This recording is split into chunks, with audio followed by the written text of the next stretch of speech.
23 للفلبين مش لكوريا. اوهو شاهد يرجع لكلامي انا جاي.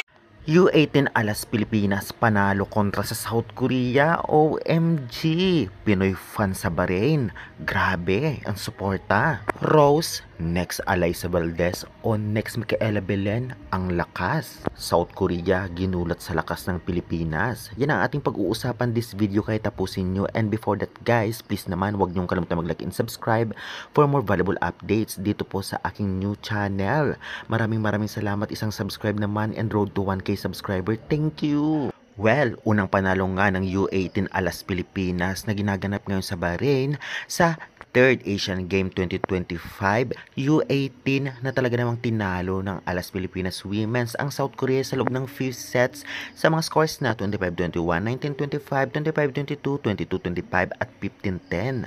Grabe ginalingan talaga. Kitang-kita nakaunang dalawang set ang Alas na masasabi nga natin na napakalaki ng chance na manalo. Grabe din itong si Rose na talaga namang ginalingan na next Penom Alyssa Valdez o Micaela Belen ang lakas.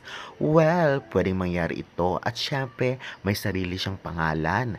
Ginalingan niya talaga kasi kahit sa opensa, depensa at sa blockings ay palaban siya. Syempre hindi lamang yan, napakaraming players ng Alas o ang first six nila ang talagang nagpakitang gilas. Grabe din ang talagang depensa nila at gumagana din ang blockings. Especially ang mga wing spikers nito ay talagang very effective. Alam naman natin galing din sa karamihan sa kanila sa FEU at NU na lalong nagpalakas sa team core. At hindi lang yan, malakas din ang South Korea. Kitang-kitang pang-international din ang galing nila. Hindi lang yan kasi matatangkad din ang South Korean players. Malalakas din ang palo at madepensa kagaya ng kanilang national team. Kaya naman umabot ng 5 sets ang laban. At syempre, congratulations dahil na ipanalo ang laro ng U18 Alas Pilipinas.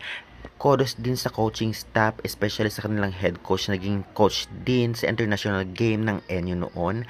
Kaya syempre magaling din bumalasa at syempre marunong talagang tumiming kung kailan gagamitin ang kanilang challenge at magta-time out. At syempre mga professional yan, kaya naman super salute tayo dito.